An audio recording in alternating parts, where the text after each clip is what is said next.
Nasa mahigit 4,000 mga individual na nanatili sa 8 evacuation camps sa bayan ng La Castellana. Kabilang sila sa mga residenteng inilikas dahil sa pag-aalboroto ng Mount Canlaon. Si Jessie Atienza sa Sentro ng Balita, live.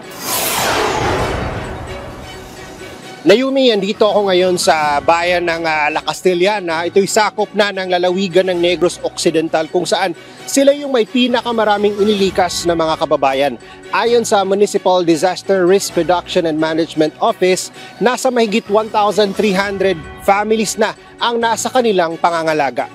Ayon kay MDRRMO Chief na si John B.F. De Asis, patuloy ang kanilang pagbibigay ng tulong sa kanilang apektadong kababayan, kaagapay ang DSWD na nakapagpadala agad ng family food packs. Tinitiyak nila na natutugunan ang lahat ng pangangailangan ng mga IDPs kahit ilang buwan na silang humaharap sa pagsubok.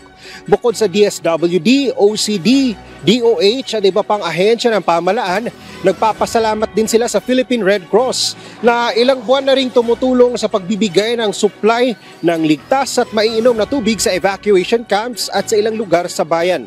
Sa ngayon, sarado pa rin ang isang bahagi ng National Highway na nagko-konekta sa Canlaon City at bayan ng La Castellana dahil napapaloob ito sa 6-kilometer danger zone. Kaya naman kailangan pang umikot ng mga sasakyan sa mas malayong ruta. Ito'y sa bayan ng Moises Padilla para marating ang town proper ng bayan ng La Castellana.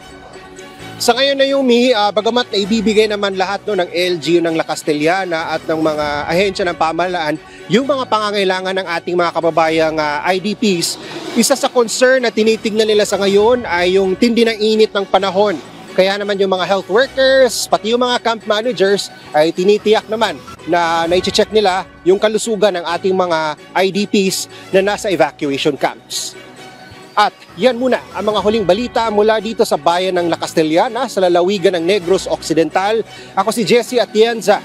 Balik muna dyan sa inyo sa studio, Naomi. Maraming salamat, Jessie Atienza.